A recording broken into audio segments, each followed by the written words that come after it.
ಒಂದು ವಿದ್ಯಾರ್ಥಿಗಳ ಜೀವನ ಭಾಳ ಕಡಿಮೆ ಅವಧಿನಲ್ಲಿರುತ್ತೆ.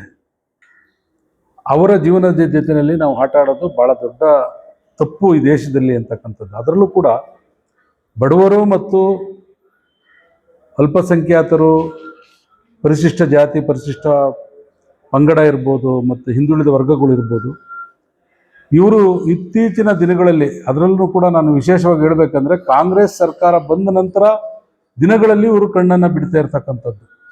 ಭಾಳಷ್ಟು ವರ್ಷಗಳ ಕಾಲ,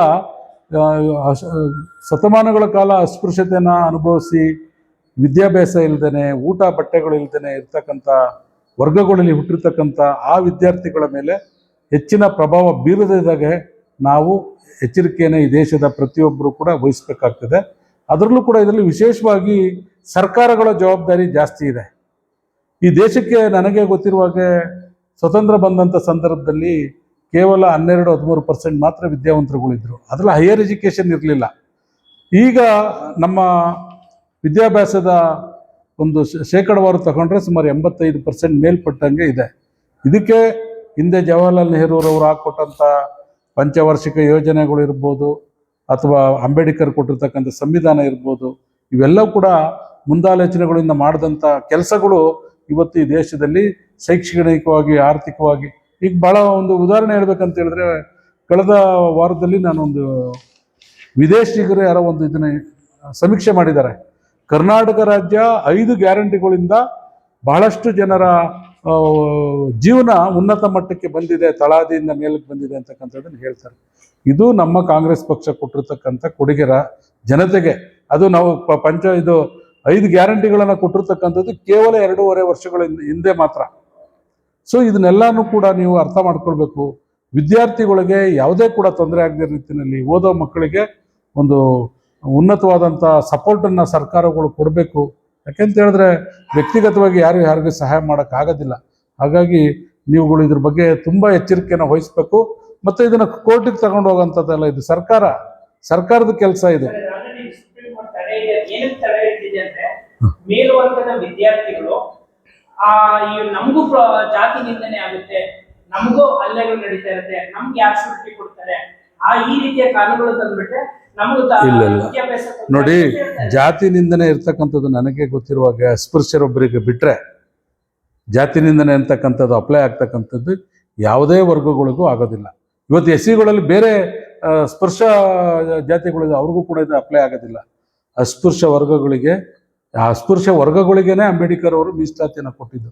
ಇವತ್ತು ಬೇರೆ ಬೇರೆ ಕಾರಣಗಳಿಗೆ ನಮ್ಮಲ್ಲಿ ತಗೊಂಬಂದು ಕೊಟ್ಟಿದ್ದಾರೆ, ನಾವು ಅದನ್ನು ವಿರೋಧ ಮಾಡಲ್ಲ. ಆರ್ಥಿಕವಾಗಿ, ಶೈಕ್ಷಣಿಕವಾಗಿ, ಸಾಮಾಜಿಕವಾಗಿ ಹಿಂದುಳಿದವರು ಅಂತೇಳಿ ಕೊಟ್ಟಿದ್ದಾರೆ. ಅವರು ಬರಲಿ, ನಮಗೇನೋ ಅದ್ರ ಬಗ್ಗೆ ನಾವು ಏನು ಮೀಸಲಾತಿನಲ್ಲಿ ನಾವು ಕೂಡ ಅವ್ರನ್ನ ಜೊತೆಲಿ ಸೇರಿಸ್ಕೊಂಡು ಹೋಗಿದ್ದೀವಿ. ಆದರೆ BJP ಅವರು, ನಮ್ಮ ಇವರಿದಾರಲ್ಲ ರೇಣುಕಾಚಾರ್ಯ ಅವರು, ಅಂಥವರೆಲ್ಲ ಬಂದು ಮೀಸಲಾತಿ ತಗೊಳ್ತಕ್ಕಂಥ ಕೆಲಸವನ್ನು ಮಾಡಿದ್ರು. ಸೊ ಇವೆಲ್ಲ ಕೂಡ ಸಮಾಜ ದ್ರೋಹದ ಕೆಲಸಗಳು BJP ಅವ್ರು ಮಾಡ್ತಕ್ಕಂಥದ್ದು. ಹಾಗಾಗಿ ನಾನಾದರೂ ಕೂಡ ಹೇಳ್ತೀನಿ, ನೀವು ಮೊದಲನೇದಾಗಿ ಈ ದೇಶದ ಅಸ್ಪೃಶ್ಯರ ಬಗ್ಗೆ ಗಮನ ಹರಿಸ್ಬೇಕು. ಪರಿಶಿಷ್ಟ ಜಾತಿಯವ್ರ ಬಗ್ಗೆ, ಪರಿಶಿಷ್ಟ ಪಂಗಡದವ್ರ ಬಗ್ಗೆ, ಮತ್ತು ಹಿಂದುಳಿದ ವರ್ಗ ಮತ್ತು ಅಲ್ಪಸಂಖ್ಯಾತರ ಬಗ್ಗೆ ಹೆಚ್ಚಿನ ಒತ್ತನ್ನು ಕೊಡಬೇಕಾಗ್ತದೆ. ಯಾಕೆಂತ ಹೇಳಿದ್ರೆ ಈ ಮೂಲಭೂತವಾಗಿ ಅತಿ ಜನಸಂಖ್ಯೆ ಇರ್ತಕ್ಕಂಥದ್ದೇ ಈ 4 ವರ್ಗಗಳು. ಇಲ್ಲಾಂದರೆ ಈ ದೇಶದ ಕತೆ ಭಾಳ ಹೀನಾಯವಾಗಿ ಹೋಗ್ಬಿಡ್ತದೆ. ನೀವು ಇವ್ರ ಬಗ್ಗೆ ಹೆಚ್ಚಿನ ಕಾಳಜಿ ಮಾಡಬೇಕು ಅಂತೇಳಿ ನಾನು ಕೇಂದ್ರ ಸರ್ಕಾರಕ್ಕಾಗಲಿ ಸುಪ್ರೀಂ ಕೋರ್ಟ್ಗಾಗಲಿ ಮನವಿಯನ್ನು ಮಾಡ್ತೀನಿ.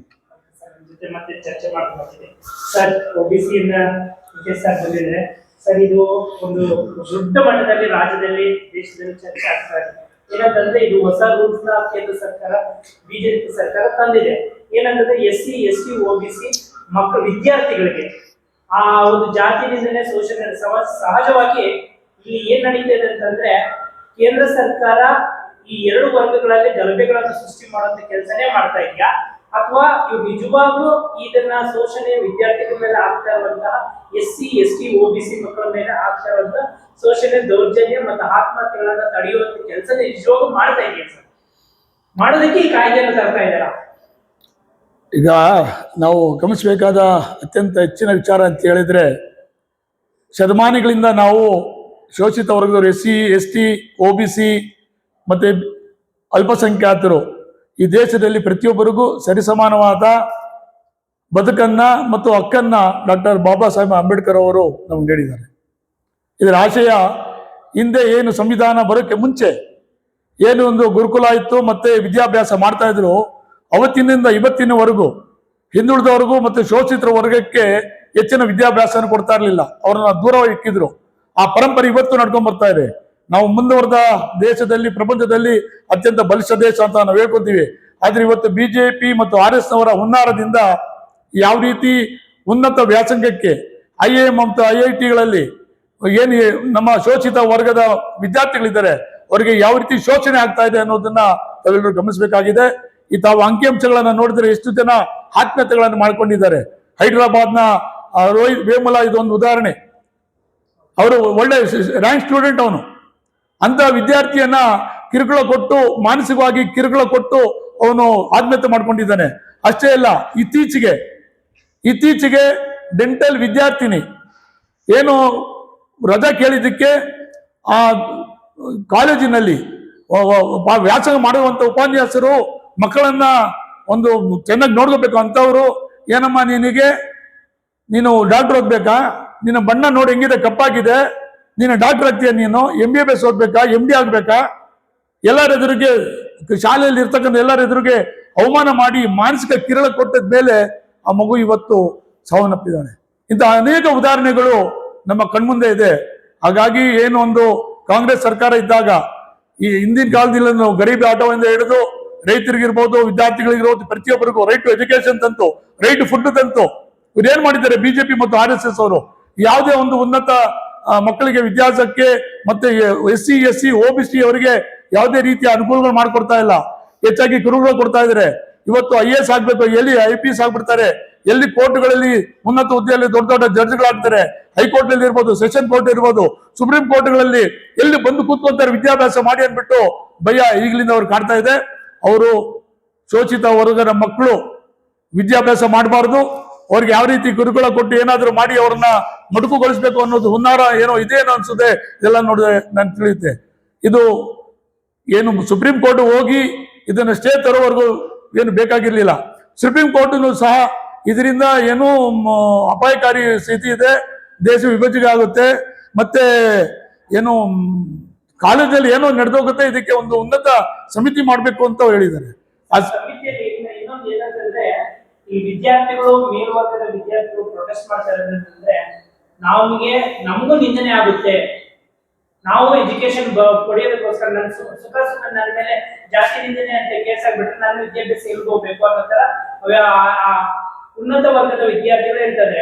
ಬಟ್ ನಿಜವಾಗ್ಲೂ ವಾಸ್ತವನ್ನ ಶೋಷಣೆ ಆಗ್ತಾ ಇರೋದು SC ST OBC ಮಕ್ಕಳಿಗೆ. ಅವ್ರಿಗೆ ನಿಂದನೆ ಆಗ್ತಾರೆ, ಅವರು ಆತ್ಮಹತ್ಯೆಗಳು ಮಾಡ್ಕೊಳ್ತಾರೆ. ಬಟ್ ಏನ್ ಸರ್ ಅವರು ಯಾವ ತರ ಡಿಫರೆನ್ಸ್ ನ ಕ್ರಿಯೇಟ್ ಮಾಡ್ತಾರೆ ಬಿಜೆಪಿ? ಅಲ್ಲ, ಈಗ ಹೆಚ್ಚಿನ ವಿದ್ಯಾರ್ಥಿಗಳು ಮೇಲ್ವರ್ಗದವರೇ ಇರ್ತಾರೆ. ರಾಜಕೀಯ ನಾಯಕರು ಒತ್ತಡ ಆಗ್ತಾರೆ. ನಮ್ಮ ಧರ್ಮಸೇನ ಅದು ಇದು 100% ರಾಜಕೀಯ. ಇದು ನಮ್ಮ ಧರ್ಮಸೇನಾ ಸಾಹೇಬ್ರು ಹೇಳ್ದಂಗೆ ಏನು ಒಂದು ಹೆಚ್ಚಿನ ವಿದ್ಯಾರ್ಥಿಗಳು ಎಲ್ಲಿ ವಿದ್ಯಾಭ್ಯಾಸ ಮಾಡ್ತಾರೆ ಮತ್ತು ಅವ್ರನ್ನ ಮಡುಕುಗೊಳಿಸೋದು ಒಂದು, ಅವ್ರಿಗೆ ವಿದ್ಯಾಭ್ಯಾಸ ಮಾಡೋಕೆ ಇಲ್ಲಿ ಅವಕಾಶಗಳನ್ನ ಕೊಡ್ತಾ ಇಲ್ಲ, ಅವ್ರಿಗೆ ಕಿರುಕುಳ ಕೊಡ್ತಾ ಇದ್ದಾರೆ. ಈಗ ಹೆಚ್ಚಿನ ಸಂಖ್ಯೆಯಲ್ಲಿ ಇರ್ತಕ್ಕಂಥವ್ರು ಮೇಲ್ವರ್ಗದ ಸಮಾಜದವ್ರು ಇದಾರಲ್ಲ, ಅವ್ರಿಗೆ ಯಾವ್ದು ಹಿಸ್ಟ್ರಿಯಲ್ಲಿ ಯಾವ್ದೋ ಒಂದು ಕೇಸ್ ಆಗಿದ್ದು ನೋಡಿಲ್ಲ, ನಾನು ಪೇಪರಲ್ಲಿ ಓದಿಲ್ಲ, ಟಿವಿಯಲ್ಲಿ ಬಂದಿಲ್ಲ. ಇದೇನಂದ್ರೆ ಹುನ್ನಾರ. UP ಮತ್ತು ಬಿಹಾರ ಇರ್ತಕ್ಕಂಥ ಪ್ರಭಾವಿ ರಾಜಕಾರಣಿಗಳು ಇದನ್ನ ಬಿಜೆಪಿ ಅವರಿಗೆ ತಡೆ ಹೊಡ್ತಾ ಇದ್ದಾರೆ. ಏನು ಬೇರೆ ಅವರು ಎಲೆಕ್ಷನ್ಗಳಲ್ಲಿ ಇದ್ದಾರೆ, ವೆಸ್ಟ್ ಬೆಂಗಾಲ್, ಕೇರಳ ಎಲೆಕ್ಷನ್ ಅಲ್ಲಿ ಬಿಸಿ ಇದ್ದಾಗ ಇದನ್ನ ತರಾತುರಿಯಲ್ಲಿ ಸುಪ್ರೀಂ ಕೋರ್ಟ್ಗೆ ಹೋಗಿ ತರುವ ಒಂದು ಬೇಕಾಗಿರಲಿಲ್ಲ ಇದು. ಮತ್ತೆ ಅವರೂ ಈಗ ಸುಪ್ರೀಂ ಕೋರ್ಟ್ ಒಂದು ಸಮಿತಿಯನ್ನ ಮಾಡೋದು ಹೇಳಿದ್ದಾರೆ. SC ST OBC ಮತ್ತೆ ಮಹಿಳೆಯರು ಮತ್ತು ಡಿಸೇಬಲ್ಡ್ ಒಂದು ಸಮಿತಿಯನ್ನ ಮಾಡಿ ಆ ಸಮಿತಿಯಿಂದ ಇದನ್ನ ನೋಡ್ಕೋಬೇಕು ಅಂತ ಅವ್ರು ಹೇಳಿದ್ದಾರೆ. ಇದೇನು ಬೇಕಾಗಿಲ್ಲ, ಅದು ಸಮಿತಿ ಮಾಡ್ಲಿ. ಸಮಿತಿ ಮಾಡಿದ್ರು ಅವರು ಏನು ಒಂದು ಸುಪ್ರೀಂ ಕೋರ್ಟ್ ಡೈರೆಕ್ಷನ್ ಅಲ್ಲಿ ಇವತ್ತು SC ST OBC ಮತ್ತು ಶೋಷಿತ ವರ್ಗದ ವಿದ್ಯಾರ್ಥಿಗಳಿಗೆ ರಕ್ಷಣೆಯನ್ನು ಒದಗುವಂತ ಕೆಲಸವನ್ನು ಮಾಡಬೇಕು. ಇದು ಕೇಂದ್ರ ಸರ್ಕಾರದ ಜವಾಬ್ದಾರಿಯೂ ಸಹ. ಇದು ಬರೀ ಏನು ಗಂಟೆ ಬಾರಿಸೋದು, ದೇವಸ್ಥಾನ ಕಟ್ಟೋದು, ಶಾಲೆ ಉದ್ಯೋಗ ಮಾಡ್ಲಿ. ಎಲ್ಲ ಹಿಂದೂ ಸಮಾಜ ಅಂತೇಳಿ ಎಲ್ಲ ಹಿಂದೂಗಳಲ್ಲಿ ಇರ್ತಕ್ಕಂಥವ್ರು. SC SC OBC ಮೈನಾರಿಟಿಗಳೆಲ್ಲ ಇದು OBC ಅವ್ರು ಹಿಂದೂಗಳಲ್ವಾ? ಅವ್ರ ಮಕ್ಕಳಿಗೆ ಮತ್ತು ಬೇರೆ ಮೇಲ್ವರ್ಗದವರಿಗೆ ತಾರತಮ್ಯ ಯಾಕೆ ಮಾಡ್ಬೇಕು ಇವರು? ಇದು ಇಡನ್ ಅಜೆಂಡಾ ಇದರಲ್ಲಿದೆ.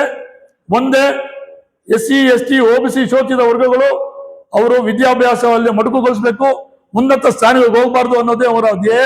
ಇದನ್ನ ನಾವು ಖಂಡಿಸ್ತೇವೆ. ಮತ್ತೆ ಏನು ಕೇಂದ್ರ ಹಿಂದಿನ UPA ಸರ್ಕಾರದಲ್ಲಿ ನಮ್ಮ ಕಾಂಗ್ರೆಸ್ ಸರ್ಕಾರ ಏನೇನು ಅನುಷ್ಠಾನಗೊಳಿಸಿತ್ತು, ವಿದ್ಯಾರ್ಥಿಗಳಿಗೆ ಯಾವ್ದು ಭದ್ರತೆಯನ್ನು ಕೊಟ್ಟಿದ್ದು ಅದೇ ರೀತಿ ಭದ್ರತೆಯನ್ನ ಇವತ್ತು ಕೊಡ್ಬೇಕಾಗುತ್ತೆ. ಇಲ್ಲಾಂದ್ರೆ ಇಡೀ ಇರ್ತಕ್ಕಂಥ ರಾಜ್ಯದ ಎಲ್ಲ ರಾಷ್ಟ್ರಗಳ ಹುಡುಗರನ್ನ ವ್ಯಾಪಿಸ್ತೀವಿ, ದೊಡ್ಡ ಹೋರಾಟ ನಡೀತೆ ಅನ್ನೋದನ್ನ ಈ ಮೂಲಕ ನಾನು ತಿಳಿಸಕ್ ಬಯಸ್ತೀನಿ. ಮತ್ತೆ ಚರ್ಚೆ ಮಾಡ್ತೀನಿ ಸರ್. ಇನ್ನೊಂದು ವಿಚಾರ, ಈಗ ಸಾರ್ವಜನಿಕರು ನೋಡ್ತಾ ಇರುವಂತಹ ದೊಡ್ಡ ಪ್ರಶ್ನೆ ಕೇಂದ್ರ ಮಟ್ಟದಲ್ಲಿ ವಿದ್ಯಾರ್ಥಿಗಳು ಒಂದು ಕಡೆ ಮೇಲ್ವರ್ಗದ ವಿದ್ಯಾರ್ಥಿ ಹೋರಾಟ ಮಾಡೋದ್ರ ಜೊತೆಗೆ ದಲಿತ ಸಂಘಟನೆಗಳು, OBC ಸಂಘಟನೆಗಳು ಯಾವ ರೀತಿ ಸಪೋರ್ಟ್ ಕೊಡ್ತಾರೆ ಅಂತ ವಿದ್ಯಾರ್ಥಿಗಳ ಒಂದು ಮನದಾಳದ ಮಾತು ಸರ್. ಬಟ್ ಕಾಂಗ್ರೆಸ್ ಪಕ್ಷ ಯಾವುದು ನಿರ್ಧಾರ ತಗೋತಾ ಇಲ್ವಲ್ಲ ಸರ್ ಇದ್ರ ಬಗ್ಗೆ? ಇಲ್ಲ, ನಾವು ಇವತ್ತು ಡಿಬೇಟ್ ಮಾಡ್ತಾ ಇದ್ದೀವಿ. ಇವತ್ತು SC ST OBC ಮೈನಾರಿಟಿಗಳೆಲ್ಲ ಸೇರ್ಕೊಂಡು ನಾವು ಡಿಬೇಟ್ ಮಾಡ್ತಾ ಇದ್ದೀವಿ. ಮತ್ತು ಕಾಂಗ್ರೆಸ್ಸಿನ ಬೆನ್ನೆಲುಬೆನೇ ಪರಿಶಿಷ್ಟ ಜಾತಿ, ಪರಿಶಿಷ್ಟ ಪಂಗಡ, OBC ಮೈನಾರಿಟಿಗಳು. ಸೊ ಹಾಗಾಗಿ ಇವತ್ತು ಮೋದಿಯವರನ್ನು ಹಿಂದುಳಿದ ವರ್ಗದವರು ಅಂಥೇಳಿ ಪ್ರೊಜೆಕ್ಟ್ ಮಾಡಿ ಇವತ್ತು ದೇಶದ ಅಧಿಕಾರನ ನಾವು ಹಿಡಿದಿರ್ಬೋದು. ಆದರೆ ನಮ್ಮಲ್ಲೂ ಕೂಡ SC ST OBC ಮೈನಾರಿಟಿಗಳಿಗೆ LDM ಅಂತೇಳಿ ಒಂದು ಕಾರ್ಯಕ್ರಮನ ನಾವು ಮಾಡಿದ್ವಿ ಕಾಂಗ್ರೆಸ್ಸಲ್ಲಿ, ಲೀಡರ್ಶಿಪ್ ಡೆವಲಪ್ಮೆಂಟ್ ಮಿಷನ್ ಅಂತೇಳಿ ಕೆ ರಾಜರವರ ನೇತೃತ್ವದಲ್ಲಿ. ಈಗಾಗಲೇ ಕಳೆದ 4 ವರ್ಷಗಳಿಂದ ಸತತವಾಗಿ ಕೆಲಸ ಮಾಡ್ತಾ ಇದ್ದಾರೆ. ಮತ್ತು ಇದು SC ST OBC ಮೈನಾರಿಟಿಗಳ ಪರವಾಗಿ ಇದು ಇವತ್ತು ನನಗೆ ಗೊತ್ತಿರೋ ಇವತ್ತೇನೋ ಈ ಕಾರ್ಯಕ್ರಮ ಎಲ್ಲ ಸುಪ್ರೀಂ ಕೋರ್ಟ್ ಆದೇಶ ಆಗಲಿ, BJP ಸರ್ಕಾರ ಆಗಲಿ ಮಾಡ್ತಾ ಇರೋದ್ರಿಂದ ನಮ್ಮ ರಾಷ್ಟ್ರ ನಾಯಕರುಗಳು, ರಾಜ್ಯ ನಾಯಕರುಗಳು ಇವರ ಹಿತಾಸಕ್ತಿಯಿಂದ ಖಂಡಿತವಾಗ್ಲೂ ನಾವು ಕೂಡ ಹೋರಾಟವನ್ನು ರೂಪಿಸ್ತೀವಿ. ಮತ್ತು ಇದನ್ನು ಈಗೇನು ನಾವು ಡಿಬೇಟ್ ಮಾಡ್ತಾ ಇದ್ದೀವಿ, ಇದನ್ನು ಕೂಡ ನಾನು AICC ಅವ್ರ ಗಮನಕ್ಕೆ ತರ್ತೀವಿ. ಈ ಥರ ನಾವು ಆಗಲೇ ಡಿಬೇಟ್ ಮಾಡ್ತಾ ಇದ್ದೀವಿ. ಸೊ ತಾವು ಕೂಡ ಇದ್ರ ಬಗ್ಗೆ ಬೇಗ ಕ್ರಮ ತಗೊಳ್ಳಿ ಅಂತೇಳಿ ನಾಳೆ ನಮ್ಮ AICC ಕೋಆರ್ಡಿನೇಟರ್ ಪ್ರೀತಮ್ ಬರ್ತಾ ಇದ್ದಾರೆ. ಅವ್ರ ಮುಖಾಂತರ ಇದು ನಾಳೆನೇ ಸಭೆಯಲ್ಲೂ ಕೂಡ ನಾವು ಚರ್ಚೆ ಮಾಡೋಣ ಕಾಂಗ್ರೆಸ್ಸಿಂದ. ಇನ್ನೊಂದು ಚರ್ಚೆ ದೊಡ್ಡ ಮಟ್ಟದಲ್ಲಿದೆ. ಮೋದಿ ದೇಶದ ಪ್ರಧಾನಮಂತ್ರಿಯಾದ ಮೋದಿ ಅವರು ಹಿಂದುಳಿದ ವರ್ಗಕ್ಕೆ ಸಮುದಾಯಕ್ಕೆ ಸೇರಿದರು. ಇವತ್ತು ಹಿಂದುಳಿದ ವರ್ಗ ಸಮುದಾಯಕ್ಕೆ ಸೇರಿದವರು ಈ ರೂಲ್ಸ್ ಅವರೇ ತಂದು ಅವ್ರ ಮೇಲ್ವರ್ಗದ ನಾಯಕರು ಒತ್ತಡ ಹಾಕಿದ್ರು ಅವ್ರ ಮಾತಿಗೆ ಒಂಥರ ತಲೆಬಾಗಿದಾರ ಅನ್ಸುತ್ತಾ, ಅಥವಾ ಅವರು ಹೇಳಕ್ ಆಗದೆ ಮತ್ತೆ ಅಸಹಾಯಕರಾಗಿರೋದು ಅಂತ ಅನ್ಸುತ್ತೆ? ನೋಡ್ರಿ, ಇವಾಗ ನೇಮಿರಾಜ್ ಅವರೇ ಅಂಬೇಡ್ಕರ್ ಹೆಸರನ್ನ ಅವ್ರು ಇತ್ತೀಚೆಗೆ ಹೇಳಕ್ಕೆ ಪ್ರಾರಂಭ ಮಾಡಿದ್ರು. ಅಂಬೇಡ್ಕರ್ ಅಂದರೆ ಯಾರಂತ ಗೊತ್ತಿರಲಿಲ್ಲ. ಕಾಂಗ್ರೆಸ್ನವ್ರು ಸೋಲಿಸಿದ್ರು ಅಂತೇಳಿ ನಮ್ಮ ಮೇಲೆ ಇಲ್ಲ ಸಲ್ಲದ ಕೆಲಸಗಳನ್ನು ಮಾಡ್ತಾಯಿದ್ರು. ಕಾಂಗ್ರೆಸ್ ಸರ್ಕಾರ, ನೆಹರು ಅವರ ಸರ್ಕಾರದಲ್ಲಿ ಅಂಬೇಡ್ಕರ್ ಅವರನ್ನು ಕೇಂದ್ರ ಸಚಿವರನ್ನಾಗಿ ಮಾಡಿ ಕಾನೂನು ಸಚಿವರನ್ನಾಗೇ ಮಾಡಿದ್ವಿ. ಯಾವುದೋ ನಾವು ಕೆಲಸಕ್ಕೆ ಬರದಿರೋಂಥ ಪೋರ್ಟ್ಫೋಲಿಯೋ ಕೊಟ್ಟಿರಲಿಲ್ಲ. ಅಂಬೇಡ್ಕರ್ ಅವರು ಪರಿಶಿಷ್ಟ ಜಾತಿಯವರ, ಅಸ್ಪೃಶ್ಯರ ವರ್ಗಗಳ ಒಂದು ಪ್ರತಿನಿಧಿಯಾಗಿ ಅವರನ್ನು ಮೇಲಕ್ಕೆ ತರ್ತಕ್ಕಂಥ ಕೆಲಸಗಳನ್ನು ಯಾವ ರೀತಿ ಮಾಡಬೇಕನ್ನೋ ಜವಾಬ್ದಾರಿನ ಪರಿಶಿಷ್ಟ ಜಾತಿಯವರಿಗೆ ಕೊಟ್ಟಿದ್ದಾರೆ. ಇವತ್ತು ಪರಿಶಿಷ್ಟ ಜಾತಿನಲ್ಲಿ ಅಸ್ಪೃಶ್ಯರಿರ್ಬೋದು, ಇವರೆಲ್ಲ ಕೂಡ BJPನಲ್ಲೂ ಇದ್ದಾರೆ. ಅವರೇನು ಕ್ರಮ ವಹಿಸ್ತಾರೆ, ಇದನ್ನು ವೆಲ್ಕಮ್ ಮಾಡ್ತಾರಾ, ಅಂಬೇಡ್ಕರ್ನ ವಿರೋಧ ಮಾಡ್ತಾರಾ, ಅವರು ಹುಟ್ಟಿರ್ತಕ್ಕಂಥ ಜಾತಿಗಳನ್ನು ವಿರೋಧ ಮಾಡ್ತಾರಾ? ಇದು ಮುಂದೆ ದೊಡ್ಡ ಪ್ರಶ್ನೆ ಆಗ್ತದೆ. ಇದ್ರ BJP ಯಾವ ಸಂವಿಧಾನಕ್ಕೆ ಕೈ ಹಾಕಿ 400 ಸಂಸದರನ್ನ ಕೊಡಿ ನಾವು ಸಂವಿಧಾನವನ್ನು ಬದಲಾವಣೆ ಮಾಡ್ತೀವಿ ಅಂತ ಹೇಳಿ ಇವತ್ತು ಅವರು ಹೀನಾಯ ಪರಿಸ್ಥಿತಿಗೆ ಹೋದ್ರು. ಇವತ್ತು ಮತ್ತೆ ಅದೇ ಒಂದು ಜೇನುಗೂಡಿಗೆ ಕಲ್ಲು ಹೊಡಿತಕ್ಕಂಥ ಕೆಲಸವನ್ನು BJP ಅವರು ಮಾಡಿದ್ದಾರೆ.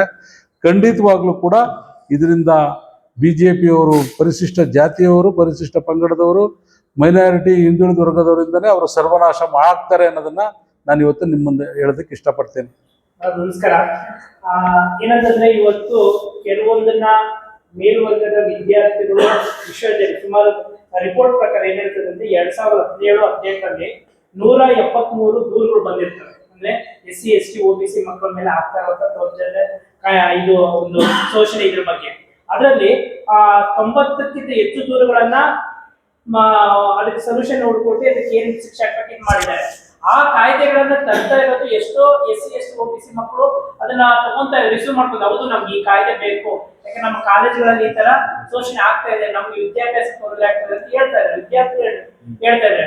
ಆದ್ರೆ ಅಲ್ಲಿ ಮೇಲ್ವರ್ಗದ ವಿದ್ಯಾರ್ಥಿಗಳು ಅಂದ್ರೆ BJP ಸಂಘಟನೆ, ABP ಸಂಘಟನೆಗಳು ಯುವಕರ ಜೊತೆ ಸೇರ್ಬಿಟ್ಟು ಒಂಥರ ಪ್ರವೋಕ್ ಮಾಡಂತ ಕೆಲಸ ಮಾಡ್ತಾ ಇದ್ದಾರೆ. ಈ ಕಾಯ್ದೆ ಕಂಟ್ರೋಲ್ ಮಾಡ್ಬೇಕು ಅಂತಾನೆ ಈ ಶೋಷಣೆ ಇನ್ನೂ ಈ ದೇಶದಲ್ಲಿ ಉಳಿಸ್ಬೇಕು ಅನ್ನೋ ತರ. ಇದು ಹೇಳ್ಬೇಕಂತ ತುಂಬಾ ದೊಡ್ಡದು ನ್ಯೂಸ್. ಯಾಕೆ ಅಂದ್ರೆ ಈಗ ಸಣ್ಣ ಮಕ್ಕಳಲ್ಲೇ ಇದು ದ್ವೇಷ ಸ್ಟಾರ್ಟ್ ಮಾಡ್ಬಿಟ್ಟಿದ್ದಾರೆ. ಈಗ ಆ ಕ್ಯಾಸ್ಟು, ಈ ಕ್ಯಾಸ್ಟು, ಇದು ಅನ್ಕೊಂಡು ಶುರು ಮಾಡಿದ್ರು. ಇದು ಒಳ್ಳೆ ಒಂದು ಲೀಡರ್ ಆಗಿ ಬರಕ್ಕೆ ಒಂದು ಫೌಂಡೇಶನ್ ಆ ಒಂದು ಏಜ್, ಆ ಫೌಂಡೇಶನ್ ಇವರು ಸ್ಟಾರ್ಟಿಂಗ್ ಅಲ್ಲೇ ಕಟ್ ಮಾಡ್ತಾ ಇದ್ದಾರೆ. ಇದು ತುಂಬಾನೇ ಪ್ರಾಬ್ಲಮ್ ಆಗುತ್ತೆ. ಸೊಸೈಟಿಗೆ ಒಳ್ಳೆ ಸರ್ ಹೇಳ್ದಂಗೆ ಒಳ್ಳೊಳ್ಳೆ ಸಣ್ಣವರು ಒಳ್ಳೊಳ್ಳೆ ಲೀಡರ್ಸ್ ಬರಬೇಕು ಅಂತ ಉದ್ದೇಶ ಇಟ್ಕೊಂಡೆ ಅವರು ಸುಮಾರು ಪ್ರೋಗ್ರಾಮ್ಸ್ಗಳೆಲ್ಲ ಮಾಡಿರೋದು. ಆದ್ರೆ ಈ ಒಂದು ಕಾಯ್ದೆಯಿಂದ ಆ ಲೀಡರ್ಸ್ಗಳು ಅಲ್ಲಲ್ಲೇ ಹೊಡೆದಾಡಿ ಅಲ್ಲಲ್ಲೇ ಸ್ಟಾಪ್ ಆಗೋ ಚಾನ್ಸಸ್ ಇದೆ ಸರ್. ಇದು ಎಷ್ಟೇ ಆದ್ರೂ ಇದು ತುಂಬಾನೇ ಖಂಡಿಸಬೇಕು. ಯಾಕಂದ್ರೆ ಕೆಲವೊಂದು ಮಕ್ಕಳಿಗೆ ಬಾಯ್ ಬಿಟ್ಟು ಹೇಳಕ್ಕೂ ಆಗಲ್ಲ ನಾನೊಬ್ಬ ಲೀಡರ್. ಯಾಕಂದ್ರೆ ಅವನ ಮೈಂಡ್ ತುಂಬಾ ಇರುತ್ತೆ, ನಾಲೆಡ್ಜ್ ಇರುತ್ತೆ, ಅವನಿಗೆ ಕೆಪಾಬಿಲಿಟಿ ತುಂಬಾನೇ ಇರುತ್ತೆ. ಅವನಿಗೆ ರ್ಯಾಂಕ್ ಸ್ಟೂಡೆಂಟ್ ಎಲ್ಲರಾಗಿರ್ತಾನೆ. ನಮ್ಮ SC/ST ಅವನಿಗೆ ಎಲ್ಲಾ ಮೈಂಡ್ ಅಲ್ಲೂ ಇರುತ್ತೆ, ಬಟ್ ಅವನಿಗೆ ಹೇಳಕ್ಕೂ ಧೈರ್ಯ ಇರಲ್ಲ. ಯಾಕೆ ಅಂದ್ರೆ ಬಿಕಾಸ್ ಆಫ್ ತುಂಬಾ ಹೈಯರ್ ಕಮ್ಯುನಿಟಿ ಅವ್ರ ಮಾತಲ್ಲಿ ನಮ್ಮನ್ನು ಬಗ್ಸಾಕ್ಬಿಡ್ತಾರೆ. ಅವಾಗ ಹೇಳಕ್ಕೆ ನನಗೆ ತಾಕತ್ ಇರೋದಿಲ್ಲ. ಆ ತಾಕತ್ ಇರ್ಬೇಕು ಅಂತಂದ್ರೆ ಈ ಕಾಯ್ದೆನ ಸ್ಟಾಪ್ ಮಾಡ್ಬೇಕು. ಇದು ನನ್ನ ಅನಿಸಿಕೆ ಸರ್. ಅದೇ ರೀತಿ ಈಗ ನಿಮ್ ಜೊತೆ ಮಾತಾಡಕ್ ಇಷ್ಟಪಡ್ತೇನೆ ಸರ್. ಈ ಸಮಿತಿ ಮಾಡ್ತಾ ಇರೋದು ಒಂದು ಹೊಸ ಸಮಿತಿಯಲ್ಲಿ ಸಮಾನತೆ ಸಮಿತಿ ಅಂತ, ಅಂದ್ರೆ UGC ಸಮಾನತೆ ಸಮಿತಿ ಅಂತ. ಈ ಸಮಿತಿಯಲ್ಲಿ SC/ST OBC ಸದಸ್ಯರು ಮಾತ್ರ ಇರಬೇಕು ಅಂತ ಮೇಲ್ವರ್ಗದ ವಿದ್ಯಾರ್ಥಿಗಳು ಆರೋಪ ಮಾಡ್ತಾ ಇರೋದು. ಆದ್ರೆ ಇಲ್ಲಿ ಅದ್ರ ಜೊತೆಗೆ ಆ ಸಮಿತಿಯಲ್ಲಿ ಎಷ್ಟೋ ಅಧ್ಯಾಪಕರುಗಳು UGCಯಲ್ಲಿ ಕೆಲಸ ನಿರ್ವಹಿಸ್ತಾ ಇರುವಂತ ಅಧ್ಯಾಪಕರುಗಳು ಅವ್ರ ಮೇಲೂ ಸಹ ಪ್ರಮೋಷನ್ ವಿಚಾರದಲ್ಲಾಗ್ಬೋದು ಕೆಲವೊಂದನ್ನ ಶೋಷಣೆ ಮಾಡ್ತಾರೆ. ನಮ್ಮನ್ನ ಡಿಮೋಟಿವೇಟ್ ಮಾಡಿ ನಮ್ಮನ್ನ ಅಧಿಕಾರದಿಂದ ಕೆಳಗಿಳಿಸುವಂತ ಕೆಲಸ, ನಮ್ಗೆ ಅವಕಾಶಗಳಿದ್ರು ಅದನ್ನು ವಂಚಿತರಾಗುವಂತೆ ಕೆಲವು ಮೇಲ್ವರ್ಗದ ಅಧ್ಯಾಪಕರು ಮಾಡಿದ್ದಾರೆ ನಮ್ಗೆ ಅನ್ನೋ ತರ ಮನದಾಳ ಮಾತು ಚರ್ಚೆ ನಡೀತಾ ಇದೆ. ಇದ್ರ ನಿಮ್ಮ ಅಭಿಪ್ರಾಯ ಸರ್? ಇದು ಏನು ಇವತ್ತು UGC ಇಂದ ಏನು ವಿದ್ಯಾರ್ಥಿಗಳು ಬಂದಿದ್ದಾರೆ ಮತ್ತೆ ಅವ್ರನ್ನ ಯಾವ ರೀತಿ ನಾವು ಮೇಲ್ವರ್ಗಕ್ಕೆ ತರಬೇಕು ಅನ್ನೋದನ್ನು ಸಂವಿಧಾನ ಹೇಳಿದೆ. ಪ್ರತಿಯೊಬ್ಬರಿಗೂ ಸಮಾನತೆ ಇದೆ ಅಂತ. ಸಮಿತಿಯಲ್ಲಿ ಎಲ್ಲರೂ ಇರಲಿ, ಯಾರು ಬೇಡ ಅಂತ ಹೇಳಿದ್ರು. SC/ST OBC ಮತ್ತು ಅವರು ಏನು ಅವರ ಒಂದು ಕಾಲೇಜಿನ ಇಂಡಿಪೆಂಡೆಂಟ್ ಆಗಿ ಅವ್ರು ಯಾರು ಸಮಿತಿಯಲ್ಲಿ ಇರ್ಬೇಕು ಅಂತ ಹೇಳ್ತಾರೋ ಅವ್ರು ಮಾಡಿ ಇದನ್ನ ನಿಗಾನ ಸುಪ್ರೀಂ ಕೋರ್ಟ್ ವಹಿಸ್ಬಿಟ್ಟು ಅವರಿಗೆ ಪ್ರತಿಯೊಬ್ಬರಿಗೂ ಯಾವುದೇ ತೊಂದರೆ ಆಗೋ ರೀತಿಯಲ್ಲಿ ಇದನ್ನ ಮಾಡಬೇಕು. ಇದರ ಹಿಂದೆ ಉದ್ದೇಶ ಇಷ್ಟೇ, ವಿದ್ಯಾರ್ಥಿಗಳಿಗೆ ತೊಂದರೆ ಕೊಡಬೇಕು ಅಂತ. ಇದರ ಹಿಂದೆ BJP ಮತ್ತು RSS ವಿರುದ್ಧ ಅನ್ನೋದು ಪ್ರತಿಯೊಬ್ಬರಿಗೂ ಗೋಚರ ಆಗ್ತಾ ಇದೆ. ಹಾಗಾಗಿ ನಾನು ಏನು ಹೇಳಕ್ಕೆ ಇಷ್ಟಪಡ್ತೀನಿ ಅಂತ ಹೇಳಿದ್ರೆ, ನಮ್ಮ SC/ST OBC ಹಾಸ್ಟೆಲ್ಗಳಲ್ಲಿ ವಿದ್ಯಾರ್ಥಿಗಳಿಗೆ ಇದ್ರ ಬಗ್ಗೆ ನಾವು ಹೆಚ್ಚಿನ ಒಂದು ಪ್ರಚಾರವನ್ನು ಮಾಡಬೇಕು. ಉನ್ನತ ಶಿಕ್ಷಣದಲ್ಲಿ ಯಾರ್ಯಾರು ನಿಮ್ಗೆ ಕೇಳ್ಕೊಳಕ್ ಕೊಡ್ತಾರೆ, ಯಾವ ರೀತಿ ನಿಮ್ಗೆ ತೊಂದರೆ ಆಗ್ತಾ ಇದೆ ಅನ್ನೋದನ್ನ ನಾವೊಂದು ಅವರಿಗೆ ಪ್ರಚಾರ ಮಾಡಿ ತಿಳಿ ಹೇಳಿದ್ರೆ ಇಲ್ಲಿ ಓದಿದ ಮಕ್ಕಳು ಅಲ್ಲಿ ಯುವಕರಿಗೆ ಅವ್ರನ್ನ ಎದುರಿಸೋ ಶಕ್ತಿ ಬರುತ್ತೆ. ಮತ್ತೆ ಈಗ SC/STಗೆ ಅಟ್ರಾಸಿಟಿ ಕೇಸ್ ಹಾಕುವ ಒಂದು ಶಕ್ತಿ ಇದೆ. ಅವ್ರಿಗೇನು ಕಿರುಕೊಟ್ರೆ ಮತ್ತೆ ಜಾತಿ ನಿಂದನೆ ಮಾಡಿದ್ರೆ ಅವ್ರಿಗೆ ಅಟ್ರಾಸಿಟಿ ಕೇಸ್ ಆಗ್ಬೋದು. OBC ಮಕ್ಕಳಿಗೆ ಅದು ಇಲ್ಲ, ಅವ್ರಿಗೆ ಭದ್ರತೆನೇ ಇಲ್ಲ. OBC ಮಕ್ಕಳಿಗೆ ನಾನು ಹೇಳ್ತಾ ಇದ್ದಾರೆ, ಎಲ್ಲಿ ಮಾಡಿಲ್ವಲ್ಲ. ಈಗ ಅಟ್ರಾಸಿಟಿ ಯಾವ್ದು, ಈಗ OBC ಮಕ್ಕಳಿಗೆ ಭದ್ರತೆ ಬೇಕಾದ್ರೆ ಅವ್ರಿಗೂ ಯಾರಾದ್ರೂ ಜಾತಿ ನಿಂದನೆ ಮಾಡಿದ್ರೆ, ಜಾತಿ ಅಥವಾ ಮತ್ತೆ ಕಲರ್ ಬಣ್ಣದ ಹೆಸರು ಹೇಳ್ಕೊಂಡು ಬೈದ್ರೆ ಅವ್ರಿಗೂ ಕೇಸ್ ಹಾಕೋ ರೀತಿಯಲ್ಲಿ ಒಂದು ಕಾನೂನು ತರಲಿ, ಕೇಂದ್ರ ಸರ್ಕಾರ ಕಾನೂನು ತರಲಿ, ಮಾಡಬೇಕು. ಮೇಲ್ವರ್ಗದ ವಿದ್ಯಾರ್ಥಿಗಳು ಮತ್ತೆ ನಾಯಕರುಗಳು ಇದೇ ಒತ್ತಡ ಆಗ್ತಾ ಇರೋದು. ನಾವು ಆ ಸಮಿತಿಯಲ್ಲಿ ನಮಗೂ ಜಾತಿ ನಿಂದನೆ ಆಗುತ್ತೆ, ನಮಗೂ ಶೋಷಣೆ ಆಗುತ್ತೆ, ಇದನ್ನ ತಡೆ ಹಿಡಬೇಕು ಅನ್ನೋ ತರ ಒಂದ್ ಕಡೆ ಹೋರಾಟ ಮಾಡಿದ್ದಾರೆ. ಬಟ್ ಇಲ್ಲಿ ಶಿಕ್ಷಕರಿಗೆ ಮತ್ತೆ ವಿದ್ಯಾರ್ಥಿಗಳಿಗೆ ಮುಂದಿನ ಭವಿಷ್ಯತ್ ಅವರು ಆ ಒಂದು ಸ್ಥಳಕ್ಕೆ ಬರುವಂತದ್ದೇ ಬಡ ಮಕ್ಕಳು, ಬಡ ಮಧ್ಯಮ ವರ್ಗದವರು. ಈಗ ಅವ್ರನ್ನೇ ಈ ರೀತಿಯಲ್ಲಿ ಇದ್ ಮಾಡ್ಕೊಂಡು ಹೋದ್ರೆ ಈ ಕಾಯ್ದೆನ ಬರದಂಗೆ ಇದ್ ಮಾಡ್ತಾ ಇದಾರಲ್ಲ ಸರ್. ಕಾಯ್ದೆ ತರಬೇಕು, ಕಾಯ್ದೆ ಪ್ರಬಲವಾಗಿ ತರಬೇಕು. ಇದು ಸಂವಿಧಾನ ಇರೋದೇ ಅದಕ್ಕೆ. ಯಾರು ಏನೋ ಕೆಳ ವರ್ಗದ ಜನ ಇದ್ದಾರೆ, ಬಾಬಾ ಸಾಹೇಬ್ ಅಂಬೇಡ್ಕರ್ ಅವತ್ತಿನ ಏನು ಸ್ಥಿತಿಗತಿಗಳನ್ನು ನೋಡಿ ಇದು ಮುಂದೆ ಯಾವ ರೀತಿ ಹೋಗುತ್ತೆ ಅನ್ನೋದು ಅವ್ರಿಗೆ ಒಂದು ವಿಷನ್ ಇತ್ತು. ಆ ವಿಷನ್ಗೋಸ್ಕರ ಪ್ರತಿಯೊಂದನ್ನು ಸೇರಿಸಿ ಸಂವಿಧಾನ ಬರೆದು ಇವತ್ತು ಎಲ್ರಿಗೂ ಹಕ್ಕನ್ನು ಕೊಡ್ಬೇಕಂತ ಇರ್ತದ್ದು. ಭಾರತದಲ್ಲಿ ಯಾರು ಹುಟ್ಟಿದ್ದಾರೆ ಪ್ರತಿಯೊಬ್ಬರಿಗೂ ಎಲ್ಲ ರೀತಿಯ ಹಕ್ಕು ಸಿಗಲೇಬೇಕು. ವಿದ್ಯಾರ್ಥಿ ಏನು ಊಟದಿಂದ ಹಿಡಿದು ಆರೋಗ್ಯದಿಂದ ಹಿಡಿದು ಎಜುಕೇಶನ್ ಹಿಡಿದು ಉನ್ನತ ಹುದ್ದೆಗಳಲ್ಲಿ ಸ್ಥಾನಮಾನ ಸಿಗೋವರೆಗೂ ಅವ್ರಿಗೆ ಭದ್ರತೆ ಇರಬೇಕು. ಬರೀ ಈಗ ನಾವು ಪ್ರೈಮಿಸ್ ಹೇಳ್ತಾರ OBC ಅಂತ ಹೇಳ್ತಾರೆ, OBCಗೆ ಯಾವ್ದು ನ್ಯಾಯ ಕೊಡ್ತಿದಾರ ನನಗೆ ಗೊತ್ತಿಲ್ಲ. ಬರೀ ಬಾಯಿ ಮಾತುಗಳು ಹೇಳಿದ್ರೆ ಆಗೋದಿಲ್ಲ, ಕಾರ್ಯಕರ್ತದಲ್ಲಿ ತಂದು ತೋರಿಸ್ಬೇಕು. ಪ್ರಧಾನಮಂತ್ರಿ ಅದನ್ನೇ ಹೇಳ್ತಾ ಇರೋದು. ಅವರು ಅಸಹಾಯಕರಾಗಿದ್ದಾರೆ. ಅವ್ರು ಏನಂದ್ರೆ ಅವರು RSS ಬೊಂಬೆ ಆಗಿ ಕೆಲಸ ಮಾಡ್ತಾ ಇದ್ದಾರೆ. ಇಲ್ಲಾಂದ್ರೆ 75 ವರ್ಷ ಆಯ್ತು ಇಳಿಯಪ್ಪ ಅಂತ ಹೇಳ್ತಾರೆ. ಈಗ ಅವ್ರದ್ದು ಮೋದಿ ಮುಖ ತೋರ್ಸೋದ್ ಬಿಟ್ರೆ ಬೇರೆ ಅವ್ರಿಗೆ BJP ಗತಿ ಇಲ್ಲ. ಅವ್ರು ಯಾವುದೇ ಕಾರ್ಯಕ್ರಮಗಳ ಮೇಲೆ ಓಟ್ ಕೇಳೋದಿಲ್ಲ. ಹಿಂದುತ್ವ ಮತ್ತು BJP ಮುಖವನ್ನು ಕೇಳಿ ಇವತ್ತು ಓಟ್ ಕೇಳ್ತಾ ಇದ್ದಾರೆ.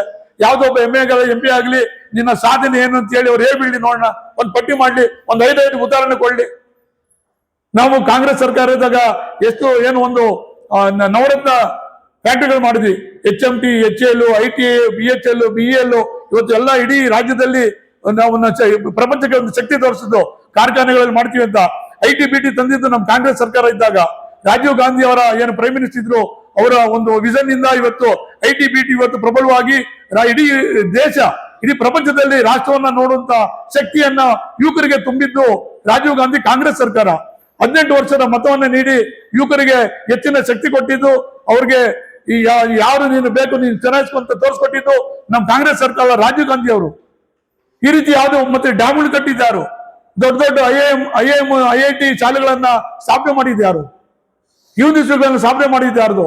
ಮತ್ತೆ ಪ್ರೈಮರಿ ಆರೋಗ್ಯ ಸ್ಥಿತಿ ಇರಲಿಲ್ಲ, ಆರೋಗ್ಯಕ್ಕೆ ಪ್ರತಿ ಜಿಲ್ಲೆಯಲ್ಲೂ ಪ್ರತಿ ತಾಲೂಕುಗಳಲ್ಲೂ ಪ್ರತಿ ದೊಡ್ಡ ದೊಡ್ಡ ಹಾಸ್ಪಿಟಲ್ ಕಟ್ಸಿದ್ಯಾರು. ಇವ್ರು ಏನ್ ಮಾಡಿದಾರೆಲ್ಲ ಮಾಡ್ಕೊಂಡು ಹೋಗ್ತಾ ಇದಾರೆ. BJP ಅವ್ರದ್ದು ಒಂದೇ ಅಜೆಂಡಾ, ಹಿಂದುಳಿದವರು ಶೋಷಿತವರು ಅಲ್ಲೇ ಇರಬೇಕು, ಮೇಲ್ವರ್ಗದವರು ಅದಾನಿ ಅಂಬಾನಿ ಅಂತ ಅವ್ರಿಗೆ ಮಣೆ ಹಾಕೊಂಡು ಇವತ್ತು ಕೆಲಸನ ಮಾಡ್ತಾ ಇದ್ದಾರೆ. ಇವಾಗ ಹೇಳ್ತಾ ಇರೋದು EVP ಸಂಘಟನೆಯವರು ಮತ್ತೆ ಖಂಡಿತ ಮೇಲ್ವರ್ಗದವರು ಏನಂತ ಹೇಳ್ತಾರೆ, ಈ ವ್ಯವಸ್ಥೆ ನಾವು BJP ವೋಟ್ ಹಾಕಿದೀವಿ, ನಾವು ಗೆಲ್ಸಿದೀವಿ, ಇವತ್ತು ನಮ್ಮ ವಿರುದ್ಧ ಈ ಕಾಯ್ದೆಯನ್ನ ತರ್ತಾ ಇದಾರೆ ಅಂತ ಹೇಳ್ತಾ ಇದಾರೆ. ಅಲ್ಲ, ಈಗ ಅವ್ರು ಓಟ್ ಹಾಕಿ ಮಾಡಿದ್ದೇವೆ ಅಂತ ಹೇಳಿದ್ರು, ಅವ್ರು ಹೇಳಿದ್ದು ತಪ್ಪು ಹೇಳಿ ಏನೋ ಹೇಳಿದ್ದು, ಸಾಮಾಜಿಕ ನ್ಯಾಯಕ್ಕೆ ಅನ್ಯಾಯವಾಗಿ ನಡ್ಕೋಬೇಕು ಅಂತ ಹೇಳಿದ್ರೆ ಕೋರ್ಟ್ ಸಹ ಒಪ್ಪೋದಿಲ್ಲ. ಇದು ತಾತ್ಕಾಲಿಕವಾಗಿ ಸ್ಟೇ ಕೊಟ್ಟಿರ್ಬೋದು, ಅವ್ರು ಕೂಡ ಒಪ್ಪೋದಿಲ್ಲ. ಅವರು ಸುಪ್ರೀಂ ಕೋರ್ಟಿನ ಒಂದು ಉನ್ನತ ಸಮಿತಿಯಲ್ಲೇ ನಿಗಾದಲ್ಲೇ ಆಗ್ಲಿ, ಅವ್ರದ್ದು ನಂಬೋದಿಲ್ಲ. ನಾವು ಕೇಂದ್ರ ಸರ್ಕಾರವನ್ನು ನಂಬಕ್ಕಾಗೋದಿಲ್ಲ. ಅವರೇ ಒಂದು ಕಮಿಟಿ ಮಾಡಿ ಅವರ ಒಬ್ಬರ ರೆಪ್ರೆಸೆಂಟೇಟಿವ್ ಹಾಕಿ ಅವರ ನೇತೃತ್ವದಲ್ಲಿ ಇದನ್ನು ಸಮಿತಿ ಮಾಡಲಿ, ನ್ಯಾಯ ಸಿಗಲಿ. ಶೋಷಿತ ವರ್ಗಕ್ಕೆ, ಹಿಂದುಳಿದವರಿಗೆ, SC ST ಮೈನಾರಿಟಿಗಳಿಗೆ ನ್ಯಾಯ ಸಿಗೋ ರೀತಿಯಲ್ಲಿ ಅವರ ಅಲ್ಲಿ ಕಿರುಕುಳವನ್ನು ತಪ್ಪಿಸುವಂತ. ಯಾವ ರೀತಿ ಕಿರುಕುಳ ಅಂದ್ರೆ ಮಾನಸಿಕ ಕಿರುಕುಳ ಕೂತ್ಕೊಳ್ಳೋಕೆ ಆಗೋದಿಲ್ಲ. 50-100 ಜನ ವಿದ್ಯಾರ್ಥಿಗಳು ಕೂತಿರ್ತಕ್ಕಂಥಲ್ಲಿ ಒಬ್ಬನ್ನ ಅವಮಾನ ಮಾಡೋದು, ಕಿರುಕುಳ ಕೊಡೋದು, ಮತ್ತೆ ಶಾಲೆಯಿಂದ ಈಚೆ ಬಂದಾಗ ಗುಂಪಾಗಿ ಶಾಲೆಯ ಮಕ್ಕಳೆಲ್ಲ ಕಿರುಕುಳ ಕೊಡೋದು, ಎಷ್ಟು ಆತ್ಮಹತ್ಯೆಗಳಾಗಿಲ್ಲ. ಇದು ತಪ್ಪಬೇಕು, ಇದು ತಪ್ಪಬೇಕು. ಇದು ತಪ್ಪಿಲ್ಲ ಅಂತ ಹೇಳ್ತಾ ಇಡೀ ಹಾಸ್ಟೆಲ್ಗಳಲ್ಲಿ ನಾವು ಅವೇರ್ನೆಸ್ ಕಾರ್ಯಕ್ರಮವನ್ನ ನಮ್ಮ KPCC ನಾವು ಮಾಡ್ತೀವಿ ಅಂತ ಈ ಸಂದರ್ಭ ಹೇಳಿಕ್ಕೆ ಇಷ್ಟಪಡ್ತೀನಿ. ಸರ್ ನಮಸ್ಕಾರ. ಮತ್ತೆ ನಿಮ್ಗೆ ಇವತ್ತು ಇವತ್ತಿನ ಬಜೆಟ್ ರಾಜ್ಯಕ್ಕೆ ನಿರಾಸಯಕವಾದಂತಹ ಬಜೆಟ್ ಅಂತ ಸಿದ್ದರಾಮಯ್ಯ ಸಾಹೇಬ್ ಹೇಳ್ತಿದ್ದಾರೆ. ಈ ಬಜೆಟ್ ಇಂದ ನಮ್ಮ ರಾಜ್ಯಕ್ಕೆ ಏನೂ ಲಾಭ ಇಲ್ಲ ಅಂತ, ಅನ್ಯಾಯ ಆಗಿದೆ ಅಂತ DK ಸಾಹೇಬ್ರು ಹೇಳ್ತಿದ್ದಾರೆ. ಏನ್ ಸರ್ ಇದನ್ನ ಬಜೆಟ್ ನಿಮ್ಮ ರಾಜ್ಯಕ್ಕೂ ಅವಕಾಶ ಕೊಟ್ಟಿದ್ದಾರಾ ಅಥವಾ ಅವಕಾಶ ವಂಚಿತರಾಗುವಂತ ರೀತಿ ಬಜೆಟ್ ಕೊಟ್ಟಿದ್ದಾರಾ ಕೇಂದ್ರ ಸರ್ಕಾರ? ಆಕ್ಚುಲಿ BJPನವರು ಯಾವಾಗಲೂ ವಿಕಸಿತ ಭಾರತ ಅನ್ನೋ ಒಂದು ಒಳ್ಳೆ ಸ್ಲೋಗನ್ ಆಗ್ಬಿಟ್ಟಿದೆ. ನಿಜವಾಗ್ಲೂ ವಿಕಸಿತ ಭಾರತ ಮಾಡಿದವರು ಶ್ರೀಮತಿ ಇಂದಿರಾ ಗಾಂಧಿ ಅವರು, ಜಾಸ್ತಿ ರಾಜೀವ್ ಗಾಂಧಿ ಅವರು, ಹೆಚ್ಚು ಕಮ್ಮಿ ನಮ್ಮ ನರಸಿಂಹರಾಯರು, ಇನ್ನೂ ಸ್ವಲ್ಪ ಎಸ್ಟಾಬ್ಲಿಷ್ ಮಾಡಿದವರು ಅದಾದ್ಮೇಲೆ ಮನಮೋಹನ್ ಸಿಂಗ್. ವಿಕಸಿತ ಭಾರತ ಅಂದ್ರೇನು, ತಳಮಟ್ಟದಿಂದ ಹಿಡ್ಕೊಂಡು ಮೇಲ್ವರ್ಗದವರೆಗೂ ಎಲ್ಲಾರ್ಗು ಒಂದು 80% ತಳವರ್ಗದವರಿಗೆ, 10-20% ಮೇಲ್ವರ್ಗದವರಿಗೆ ಮಾಡೋದನ್ನ, ಅಭಿವೃದ್ಧಿ ಮಾಡೋದನ್ನ ವಿಕಸಿತ ಅಂತಾರೆ. BJPನವ್ರು ಮಾಡಿದ್ರೆ ಅದು ರಿವರ್ಸ್. ಇವತ್ತು ಕರ್ನಾಟಕಕ್ಕೆ ಬಹಳ ನಿರೀಕ್ಷೆ ಇತ್ತು. ಬೆಂಗಳೂರು ರೈಲ್ವೆಗೆ ಅವ್ರು ಹಣ ಕೊಟ್ಟಿಲ್ಲ. ಭದ್ರಾ ಮೇಲ್ದಂಡೆಗೆ EMI ಯಾರು ನಮ್ಮ ಸನ್ಮಾನ್ಯ ಮೇಡಮ್ ಅವರು 2023-24 ಸಾಲಿನಲ್ಲಿ 5,300 ಕೋಟಿ ರೂಪಾಯಿ ಭದ್ರಾ ಮೇಲ್ದಂಡೆ ಯೋಜನೆ ಅಂತ ಅನೌನ್ಸ್ ಮಾಡಿದ್ರು. 5,300 5 ಲಕ್ಷದೇನೋ ಏನ್ ಹೇಳ್ತಾರೆ, 5,300 ಕೋಟಿ ಇರಲಿ, 5,300 ರೂಪಾಯಿನೂ ಸಹ ಇನ್ನು ಭದ್ರಾ ಮೇಲ್ದಂಡೆಗೆ ಬಿಡುಗಡೆ ಮಾಡಿಲ್ಲ. ಬಹಳ ಕಷ್ಟಪಟ್ಟು ಪಾಪ ನಮ್ಮ AICC ಅಧ್ಯಕ್ಷರಾದಂಥ ಖರ್ಗೆ ಸಾಹೇಬರು 371J ಅಂತ ಮಾಡಿದ್ರು. ಕಾಂಗ್ರೆಸ್ ಗೌರ್ಮೆಂಟ್ ಅಲ್ಲಿ ಅದು ಅನೌನ್ಸ್ ಆಯಿತು. ಇವತ್ತವರೆಗೂ ಅದಕ್ಕೆ ಅವ್ರಿಗೆ ಬೇಕಾಗಿರ್ತಕ್ಕಂಥ ಒಂದಷ್ಟು ಫಂಡ್ ರಿಲೀಸ್ ಮಾಡಲಿಲ್ಲ. ಕರ್ನಾಟಕ ರಾಜ್ಯಕ್ಕೆ ಬರೀ ಬಹಳ ಚೆನ್ನಾಗಿ ಹೇಳ್ತಾರೆ, ರೀಲ್ ಬಿಡೋದ್ರಲ್ಲಿ ನರೇಂದ್ರ ಮೋದಿ ಅವರು ಬಹಳ ಫೇಮಸ್ ಆಗ್ಬಿಟ್ಟಿದ್ದಾರೆ. ಅವ್ರು ರೈಲ್ ಬಿಡ್ಬೇಕಾಯ್ತು, ರೈಲು ಪಾಯಿಲ್ ಅಂತ ಯೋಜನೆಗಳು ಬಿಡ್ಬೇಕಾಯ್ತು ಕರ್ನಾಟಕ ರಾಜ್ಯಕ್ಕೆ. ಸರ್ ಈಗ ಅದೇ ಹೇಳ್ತಿದ್ದೀನಲ್ಲ, ಅವ್ರು ಕೊಟ್ಟಿರೋದೇನು ಮದ್ರಾಸ್ಗೆ, ತಮಿಳುನಾಡಿಗೆ ಕನೆಕ್ಟಿವಿಟಿ ಬೆಂಗಳೂರು ಮೂಲಕ ಅವರು. ಅದಕ್ಕೆ ನಾನು ಇದೇ ಒಂದ್ಸಲಿ ಎಲೆಕ್ಷನ್ ಹತ್ರ ಬಂದದ್ದು. ಇವತ್ತು ಅವ್ರ ಬಡ್ಜೆಟ್ ಹೇಗಿದೆ ಅಂದ್ರೆ ಅವರು ಕಟ್ಟಬೇಕಾಗಿರ್ತಕ್ಕಂಥ ದೇಶ ಕಟ್ತಾ ಇಲ್ಲ, BJP ಕಟ್ಟಲಿಕ್ಕೆ ಸರ್ಕಾರದ ಹಣವನ್ನ, ಸರ್ಕಾರವನ್ನ ಬೊಕ್ಕಸವನ್ನ ಹೆಂಗ್ ಕೊಳ್ಳೆ ಹೊಡಿಬೋದು ಅಂತ ಬಹಳ ಚೆನ್ನಾಗಿ ತೋರಿಸ್ಕೊಟ್ರು ಬಿಹಾರದ ಎಲೆಕ್ಷನ್. ಬೊಕ್ಕಸ ಇದೆಯಲ್ಲ, ಗೌರ್ಮೆಂಟ್ ಇಂಟೆಲಿಜೆಂಟ್ ಯಾಕಂದ್ರೆ ಇವ್ರು ಪಾಪ ಬಹಳ ಚೆನ್ನಾಗಿ ಹೇಳ್ತಿದ್ರು ವೀರಪ್ಪ ಮೊಯ್ಲಿ ಒಂದು ಸಭೆಯಲ್ಲಿ, ಬುದ್ಧಿವಂತರು ನಂಬೇಕಂತೆ, ಅತಿ ಬುದ್ಧಿವಂತರನ್ನ ನಂಬಾರ್ದಂತೆ. ಹಾಗೇನೆ ಬಿಜೆಪಿನವರು ಮತ್ತೆ ನರೇಂದ್ರ ಮೋದಿ ಅವರಿಗೆ ಏನಾದ್ರು ಸ್ವಂತಿಕೆ ಅನ್ನೋದು ಗೊತ್ತಿದ್ರೆ, ನಾವು ಅವಾಗಲೇ ಡಿಬೇಟ್ ಹೇಳ್ತಿದ್ವಿ, ಸ್ವಂತಿಕೆ ಅನ್ನೋದು ಏನಾದ್ರು ಗೊತ್ತಿದ್ರೆ ಅವ್ರು ಹಿಂದುಳಿದ ವರ್ಗದಲ್ಲಿ ಬಂದಂತ ಪ್ರಧಾನಮಂತ್ರಿಗಳು ಅವ್ರ ಗಮನ ಯಾವ ಕಡೆ ಇರ್ಬೇಕಾಗಿತ್ತು? ಇರ್ಬೇಕಾಗಿರ್ತಕ್ಕಂಥ ಹಿಂದುಳಿದ ವರ್ಗದವರಿಗೆ, ದಲಿತರ ಬಗ್ಗೆ ಗಮನ ಇರ್ಬೇಕಾಗಿತ್ತು. ಬಟ್ ಅವ್ರ ಗಮನ ಎಲ್ಲಿದೆ? ಇವತ್ತು 40 ಲಕ್ಷ ಇಂಡಸ್ಟ್ರೀಸ್ ಮುಚ್ಚಿದೆ ಈ ದೇಶದಲ್ಲಿ. ಹೇಗ್ ಮುಚ್ಚಿತು? ಹಾಗಾದ್ರೆ ಇಂದಿರಾ ಗಾಂಧಿ ಅವರು ಕಟ್ಟಿದಂತ ಕಾಂಗ್ರೆಸ್, ರಾಜೀವ್ ಗಾಂಧಿ ಕಟ್ಟಿದಂತ ಕಾಂಗ್ರೆಸ್, ನೆಹರು ಅವರು ಕಟ್ಟಿದಂತ ಕಾಂಗ್ರೆಸ್, ಭಾರತ ಇವೆಲ್ಲ ಹೊರಟೋಯ್ತು. ಅವರೆಲ್ಲ ಭಾರತದ ಕಟ್ಟಿದ್ರು. ನರೇಂದ್ರ ಮೋದಿ ಅವರು, ಅಮಿತ್ ಶಾ ಅವರು, ನಮ್ಮ ರಾಜ್ಯವನ್ನು ಪ್ರತಿನಿಧಿಸ್ತಕ್ಕಂಥ ನಿರ್ಮಲಾ ಸೀತಾರಾಮನ್ ಅವರು ಬಹಳ ಚೆನ್ನಾಗಿ ಬಿಜೆಪಿ ಕಟ್ತಾ ಇದ್ದಾರೆ. ಭಾರತ ದೇಶದ ಕಟ್ತಿಲ್ಲ ಅವರು. ಇವತ್ತು ಬಡ್ಜೆಟ್ ಅಂದ್ರೆ ನಾವು ಸಂಯುಕ್ತ ವ್ಯವಸ್ಥೆನಲ್ಲಿ ಬದುಕ್ತಾ ಇದ್ದೀವಿ, ಯಾವುದೋ ಒಂದು 3 ರಾಜ್ಯ ಇಲ್ಲ. ಅವರು ಉದಾಹರಣೆ ನೋಡಿ, ಕರ್ನಾಟಕ ತಗೊಳ್ಳಿ, ತಮಿಳುನಾಡು ತಗೊಳ್ಳಿ, ಕೇರಳ ತಗೊಳ್ಳಿ, ಈ ದಕ್ಷಿಣ ಭಾರತದಲ್ಲಿ ಬರ್ತಕ್ಕಂಥ 5-6 ರಾಜ್ಯಗಳನ್ನು ಯಾವತ್ತೂ ಅವ್ರು ಗಮನನೇ ಕೊಟ್ಟಿಲ್ಲ. ಕಾರಣ ಏನು? ದಕ್ಷಿಣ ಭಾರತದಲ್ಲಿ ಬಿಜೆಪಿ ನೆಲೆ ಇಲ್ಲ. ನಾವ್ ಏನ್ ಮಾಡಿದ್ರು ಪ್ರಯತ್ನ ಇಲ್ಲ. ನಾವ್ ಇವತ್ತು 13,000 ಕೋಟಿ ಕೊಡ್ತಾರೆ ಉತ್ತರ ಪ್ರದೇಶಕ್ಕೆ ಬಡ್ಜೆಟ್, ಇದು GST ಹಣನ. ಹೆಚ್ಚು ಕಮ್ಮಿ 7,000 ಕೋಟಿ ಬಿಹಾರಕ್ಕೆ ಕೊಡ್ತಾರೆ. ಮತ್ತೆ ನಾವ್ ಇದನ್ನೆಲ್ಲ ಗಮನಿಸಿದಾಗ ಏನಾದ್ರು ನರೇಂದ್ರ ಮೋದಿ ಅವರಿಂದ ಇವತ್ತಿನ ಬಿಜೆಪಿ ಸರ್ಕಾರದಿಂದ ಕರ್ನಾಟಕಕ್ಕೆ ಏನಾದ್ರು ಆಗ್ತಿದ್ರೆ, ಅವರು ಎಷ್ಟು ಚೆನ್ನಾಗಿ ಅವಮಾನ ಮಾಡಿದ್ದಾರೆ ನಮ್ಮ ಕರ್ನಾಟಕ ರಾಜ್ಯಕ್ಕೆ ಅಂದ್ರೆ, 15 ಜನ ಗೆಲ್ಸ್ಕೊಟ್ಟಿದ್ದಾರೆ ಬಿಜೆಪಿ ಅನ್ನ. 15 ಜನ JDS ಬಿಜೆಪಿ ಸಂಸದರು. ಆ ಸಂಸದರು ಸಹ ಕುಟಿಕ್ ಅಂತ ಇಲ್ಲ. ಆ ಸಂಸದರು ಮೊನ್ನೆ ಏನೇನೋ ಮಾತಾಡ್ತಾರೆ. ಸಂಸದರಿಗೆ ಪ್ರಹ್ಲಾದ್ ಜೋಶಿ ಅವರು ಮಂತ್ರಿ ಆಗಿದ್ದಾರೆ. ಆಮೇಲೆ ಇಲ್ಲಿ ಪೇಪರ್ ಸ್ಟೇಟ್ಮೆಂಟ್ ಮಾಡಿದ್ರು. ಬಡ್ಜೆಟ್ ಬಹಳ ಚೆನ್ನಾಗಿ ಉತ್ತರ ಕೊಟ್ಟಿದ್ದಾರಂತೆ. ಇವರು ಯಾರು, ಕುಮಾರಸ್ವಾಮಿ ಅವರು ಸ್ಟೇಟ್ಮೆಂಟ್ ಮಾಡಿದ್ದಾರೆ. ಸ್ವಾಮಿ ಕುಮಾರಸ್ವಾಮಿ ಅವರು ಇಂಡಸ್ಟ್ರಿಯಲ್ ಮಿನಿಸ್ಟರ್ ಆಗಿ ಹೊಸ ಯೋಜನೆಗಳನ್ನ ಇವತ್ತು ಸುಬ್ರಾಜ್ ಸಾಹೇಬ್ ಬಹಳ ಚೆನ್ನಾಗಿ ಹೇಳ್ತಾ ಇದ್ರು. ಇವತ್ತು HFT ಕಟ್ಟಿದೀವಿ, BHL ತಂದಿದೀವಿ, ISRO ತಂದಿದೀವಿ, ಎಲ್ಲವೂ ಮಾಡಿದೀವಿ ನಾವು ಕಟ್ಟಿದೀವಿ ಅಂತ ಹೇಳ್ತಾರೆ. ಇಲ್ಲಿ ನಿಮ್ ಜೊತೆ ಮತ್ತೆ ಸರ್, ಇವತ್ತಿನ ಬಜೆಟ್ ರಾಜ್ಯಕ್ಕೆ ತುಂಬಾ ಅನ್ಯಾಯ ಆಗಿದೆ ಅಂತ ಒಂದ್ ಕಡೆ ನಾಯಕರು, ಕಾಂಗ್ರೆಸ್ ಪಕ್ಷದ ನಾಯಕರು ಹೇಳ್ತಿದ್ದಾರೆ. ಮತ್ತೆ SC ST OBC ಅವರಿಗೆ ಯಾವುದೇ ರೀತಿಯಾದ ಸ್ಕೀಮ್ಗಳು ತಂದಿಲ್ಲ ಅಂತ SC ST ನಾಯಕರು ಹೇಳ್ತಾರೆ. ಏನ್ ಸರ್ ನಿಮ್ಮ ಅಭಿಪ್ರಾಯ? ಸರ್, ಬಡ್ಜೆಟಲ್ಲಿ ನನಗೆ ಗೊತ್ತಿರುವಾಗ ರೈಲು ಮೆಟ್ರೋಗಳಿಗೇನೋ ಅವರು ಇಂಪಾರ್ಟೆನ್ಸ್ ಕೊಟ್ಟಿದ್ದಾರೆ ರಾಜ್ಯಕ್ಕೆ. ಬೇರೆ ಥರದ ಯಾವುದೇ ಥರದ ಅಭಿವೃದ್ಧಿಗಾಗಲಿ ಅಥವಾ ಬೇರೆ ಬೇರೆ ಪ್ರಾಜೆಕ್ಟ್ಗಾಗಲಿ ಯಾವುದಕ್ಕೂ ಕೂಡ ಅವರು ಕೊಟ್ಟಿಲ್ಲ. ಈ BJP ಅವರು ಹೇಮೇನೆ ರಸ್ತೆಗಳ ಅಭಿವೃದ್ಧಿ ಮತ್ತು ರೈಲು ಇದಕ್ಕೆ ಹೆಚ್ಚಿನ ಒತ್ತನ್ನು ಕೊಡ್ತಾ ಇದ್ದಾರೆ. ಆದರೆ ಕರ್ನಾಟಕದಲ್ಲಿ ನಮಗಿರ್ತಕ್ಕಂಥ ಇಡೀ ದೇಶದಲ್ಲಿ ಕರ್ನಾಟಕ ಒಂದು ಫಲವತ್ತಾದ ಮತ್ತು ಸಮೃದ್ಧಿಯಾದಂಥ ಒಂದು ರಾಜ್ಯ. ಇವತ್ತು IT-BT ಪ್ರಾರಂಭ ಆಗಿದ್ದೇ ಕರ್ನಾಟಕದಲ್ಲಿ. ಸೊ ಅಂಥ ಒಂದು ರಾಜ್ಯಕ್ಕೆ ನೀವು ಯಾವುದೇ ಮೂಲಭೂತವಾದಂಥ ಸೌಕರ್ಯಗಳನ್ನು ಕೊಡದೆ, ಮತ್ತು ನಮ್ಮಲ್ಲಿ ಇಡೀ ದೇಶದಲ್ಲಿ 6ನೇ ಪ್ಲೇಸಲ್ಲಿತ್ತು ಕಳೆದ ಒಂದು 2-3 ತಿಂಗಳಿಂದ ಟ್ರಾಫಿಕ್ ಜಾಮ್ ಆಗೋದು. ಇವತ್ತು ಅದು 2ನೇ ಸ್ಥಾನಕ್ಕೆ ಬಂದುಬಿಡ್ತೀವಿ. ಇವತ್ತು ಮೊನ್ನೆ ಕಳೆದ ವಾರದಲ್ಲಿ ನಾವು ನೋಡಿದಾಗ ಎಷ್ಟು ಸಮಸ್ಯೆಗಳಿದೆ. ಈ ಯಾರು ನಿರೀಕ್ಷಣೆ ಮಾಡೋಕ್ಕಾಗದೇ ಇರೋಷ್ಟು ಬೆಂಗಳೂರು ನಗರ ಬೆಳೀತಾ ಇದೆ, ಹಲವಾರು ನಗರಗಳು. ಆಮೇಲೆ ಇವರು ಅದು ಯಾವುದೋ ಜಿಲ್ಲಾವಾರು ಸ್ಕೀಮ್ಗಳು ತೊಗೊಂಬಂದರು ಮೋದಿಯವರು. ಏನು ಕಾರ್ಯಕ್ರಮ ಅದು, ಇದು ಈ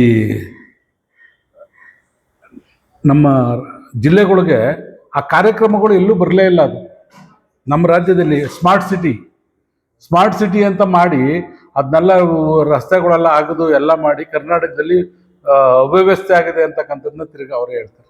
ಅದಕ್ಕೆ ಸಫಿಷಿಯೆಂಟಾಗಿ ಫಂಡ್ಸ್ ಕೊಡಲಿಲ್ಲ, ಸರಿಯಾದಂಥ ವ್ಯವಸ್ಥೆ ಮಾಡಲಿಲ್ಲ. ಹಲವಾರು ಜಿಲ್ಲೆಗಳು ಹಾಗಾಗಿ ನಿಂತಿದೆ. BJP ಪ್ರತಿನಿಧಿಸ್ತಕ್ಕಂಥ ಪ್ರತಿನಿಧಿಸ್ತಕ್ಕಂಥ ಜಿಲ್ಲೆಗಳಲ್ಲೇ ಕೂಡ ಇವತ್ತು ಕೂಡ ಸಂಸದರೆಲ್ಲ ಮಂತ್ರಿಗಳಾಗಿರೋ ಜಿಲ್ಲೆಗಳಲ್ಲೇ ಕೂಡ ತುಂಬ ಅವ್ಯವಸ್ಥೆಗಳಾಗಿದೆ. ಸೊ ಈ ಎಲ್ಲ ಕಾರಣಗಳಿಂದ ಬಡ್ಜೆಟ್ ಅಂತ ಅಂದರೆ ಇವರೇನು ತಿಳ್ಕೊಂಡಿದ್ದಾರೆ ಅಂತ ಹೇಳಿದ್ರೆ, ನೋಡಿ, ಪ್ರತಿ ವರ್ಷ ಅದು ಹೈಕ್ ಆಗೋದು ಅಂದರೆ ಜಾಸ್ತಿ ಆಗ್ತಕ್ಕಂಥದ್ದು ಬಡ್ಜೆಟ್ನ ಗಾತ್ರ, ಅದು ಸರ್ವೇ ಸಾಮಾನ್ಯ. ಇವತ್ತು ಭಾರತ ಜನಸಂಖ್ಯೆಯಲ್ಲಿ ಚೈನಾವನ್ನು ಹಿಂದಕ್ಕೆ ಮುಂದಕ್ಕೆ ಕೊಟ್ಟೋಯ್ತು. ಈಗ ನೀವು ಜನಸಂಖ್ಯೆವಾರು ತಗೊಂಡ್ರೂ ಕೂಡ ಬಹಳ ದೊಡ್ಡ ಮಟ್ಟಕ್ಕೆ ಕೊಟ್ಟೋಗಿದೆ. ನಾನು ಬೆಳಗ್ಗೆನೂ ಕೂಡ ಯಾವುದೋ ಒಂದು ಡಿಬೇಟಲ್ಲಿ ನೋಡ್ತಾ ಇದ್ದೆ, ಇವತ್ತು ಕೂಡ ಇನ್ಕಮ್ ಟ್ಯಾಕ್ಸ್ ಪೇಯರ್ಸು 6% ಅಷ್ಟೇ ಇರೋದು ಈ ದೇಶದಲ್ಲಿ. ಇನ್ನು 94% ಮಧ್ಯಮ ವರ್ಗದವರು ಮತ್ತು ನಮ್ಮ ಕೂಲಿ ಕಾರ್ಮಿಕರು, ಬಡವರುಗಳು ಇವ್ರು ಇರ್ತಕ್ಕಂಥ ಒಂದು ದೇಶದಲ್ಲಿ ನೀವು ಅವ್ರಿಗೆ ಕಾರ್ಯಕ್ರಮಗಳು ಏನು ಕೊಟ್ರಿ? ಇವತ್ತು ನರೇಗಾ ಎಂಥ ಕಾರ್ಯಕ್ರಮ ಇಡೀ ದೇಶದಲ್ಲಿ ಪ್ರಪಂಚನೇ ಮೆಚ್ಚತಕ್ಕಂಥ ನರೇಗಾವನ್ನು, ಆ ನರೇಗಕ್ಕೆ ಮಹಾತ್ಮ ಗಾಂಧೀಜಿಯವರ ಹೆಸರಿಟ್ಟಿರೋದನ್ನ ನೀವು ಸಹಿಸೋದಿಲ್ಲ. ನಾವು ಹೆಸರು ಬದಲಾವಣೆ ಮಾಡಿಲ್ಲ ಅಂತ ಹೇಳ್ತಾರೆ.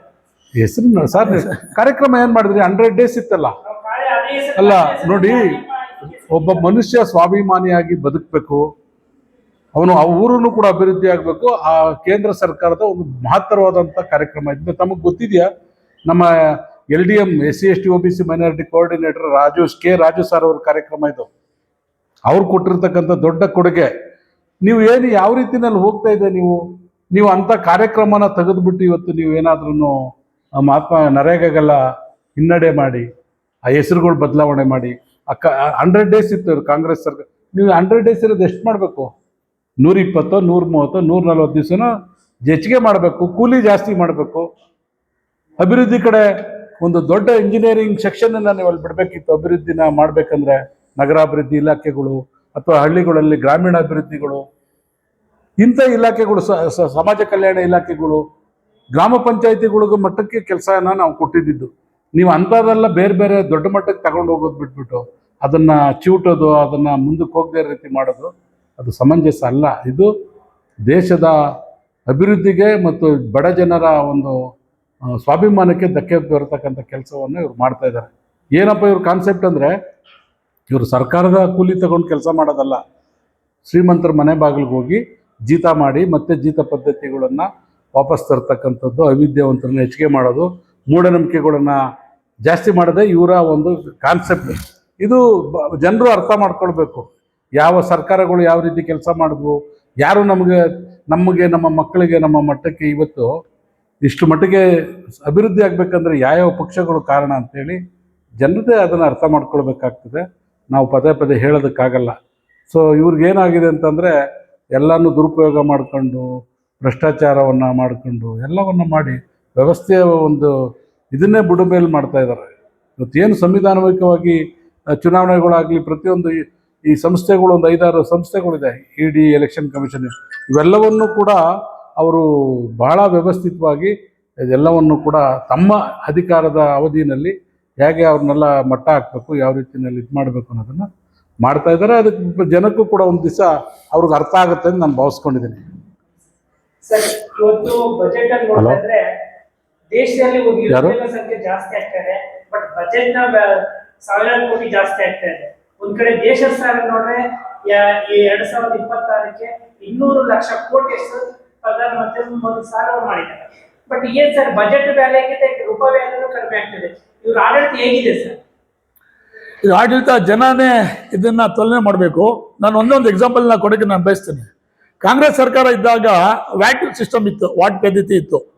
ಅವಾಗ ಒಂದು 12ರಿಂದ 18% ಮೇಲೆ ಯಾವುದಕ್ಕೂ ಅವ್ರು ಚಾರ್ಜ್ ಇನ್ಕಮ್, ಸ್ಟೇಟ್ ಟ್ಯಾಕ್ಸ್ ಮತ್ತೆ ಸೆಂಟ್ರಲ್ ಎಕ್ಸೈಸ್ ಎರಡು ಸೇರಿ. ಇದನ್ನ GST ತಂದಿದ್ದು ನಮ್ಮ ಕಾಂಗ್ರೆಸ್ ಸರ್ಕಾರ ಇಂಟ್ರೊಡ್ಯೂಸ್ ಮಾಡಿ ಅದನ್ನು ವ್ಯವಸ್ಥಿತವಾಗಿ ಏನು ಇದು ಪ್ರೊಡಕ್ಷನ್ ಹೆಚ್ಚಾಗಬೇಕು, ಮತ್ತೆ ಟ್ಯಾಕ್ಸ್ ಜನಗಳಿಗೆ ಹೊರೆ ಕಮ್ಮಿ ಆಗಬೇಕು, ಮತ್ತೆ ಪ್ರತಿಯೊಬ್ಬರಿಗೂ ಕೈಗೊಟ್ಟುವ ದರದಲ್ಲಿ ಪ್ರತಿಯೊಂದು ವಸ್ತು ಸಿಗಬೇಕು ಅನ್ನೋ ನಿಟ್ಟಿನಲ್ಲಿ ಕಾಂಗ್ರೆಸ್ GST ತಂತು. ಅದಾದ್ಮೇಲೆ ಬಂದಂತಹ BJP ಸರ್ಕಾರ ಏನ್ ಮಾಡ್ತು, ಈ GST ಅಂದ್ರೆ ಅವ್ರಿಗೇನು ಪರಿಜ್ಞಾನ ಇದು ಇರ್ಲಿಲ್ಲ, ಅವರಿಗೆ ಪರಿಪೂರ್ಣತಾ ಅದು ವಿರೋಧ ಮಾಡ್ತಾ ಇರೋರು. ಇವತ್ತು ನಾವೇ ಅದನ್ನ ಮಾಡ್ತೀವಿ ಅನ್ನೋ ರೀತಿ ಬೆಂಬಿಸ್ಕೊಂಡು ಇವತ್ತು ಪ್ರತಿಯೊಂದು ಐಟಮ್ಗೂ ಇಂಥದಕ್ಕೆ ಮುಟ್ಟಿದ್ರೆ ಟ್ಯಾಕ್ಸ್, ಇಂಥದಕ್ಕೆ ಇಲ್ಲ ಅಂತೇನಿಲ್ಲ, ಪ್ರತಿಯೊಂದು 28% ವರೆಗೂ ಟ್ಯಾಕ್ಸ್ ಹಾಕಿ, ಮೊನ್ನೆ ಈಗ ಎಲೆಕ್ಷನ್ಗಳು ಬಂತು ಅಂತೇಳಿ 18% ಮಾಡಿ ಅದನ್ನ ಅವರೇ ತಿಳ್ಕೊಂಡ್ರು. ಇದನ್ನ ಎಲ್ಲಾ ಜಿಲ್ಲೆಗಳಲ್ಲಿ ಏನೋ ವಿಜಯೋತ್ಸವ ತರ ಮಾಡಿದ್ರು. ಯಾರು ಬೇರೆ ಪಾಕಿಸ್ತಾನವರು ರೇಟ್ ಜಾಸ್ತಿ ಮಾಡಿದ್ದಾರೆ, ಅದು ಇನ್ನೊಂದು ಗಂಟೆಯವರು ಯಾರು ಮಾಡಿದ್ದಾರೆ, ನಾವು ಕಮ್ಮಿ ಮಾಡಿದೀವಿ ಅನ್ನೋ ರೀತಿಯಲ್ಲಿ ಬಿಂಬಿಸ್ಕೊಂಡ್ರು. ಆದ್ರೆ ಇವತ್ತು ಏನು ಎಷ್ಟು ಲಕ್ಷ ಕೋಟಿ ಅಮೌಂಟ್ ಹೆಚ್ಚಾಗಿ ಬರ್ತಾ ಇದೆ, ಇದರ ಪಾಲು ಕರ್ನಾಟಕಕ್ಕೆ ಸಿಗ್ಬೇಕಾದಂತ ಪಾಲು ಏನಾಗಿದೆ? ಇವತ್ತು ಕರ್ನಾಟಕಕ್ಕೆ ಸಿಗ್ಬೇಕಾದಂತ ಪಾಲು ಸಿಗ್ತಾ ಇಲ್ಲ. ಮಾನ್ಯ ಸಿದ್ದರಾಮಯ್ಯ ಅವರು ಹೇಳಿದಾಗೆ ನಾವು 1 ರೂಪಾಯಿ ಕಟ್ಟಿದ್ರೆ ಕೇವಲ 13 ಪೈಸವನ್ನ ಕೊಡ್ತಾ ಇದ್ದಾರೆ.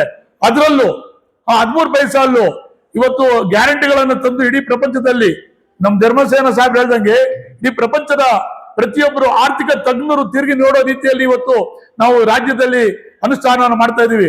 5 ಗ್ಯಾರಂಟಿಗಳನ್ನು ಕೊಟ್ಟಿದ್ದೀವಿ. ಇದನ್ನೇ ಇವತ್ತು ಏನು ಮಹಿಳೆಯರಿಗೆ 2,000 ರೂಪಾಯಿ ಆಗ್ತಾ ಇದೀವಿ, ಅದನ್ನ ಕಾಪಿ ಮಾಡಿದ್ರು.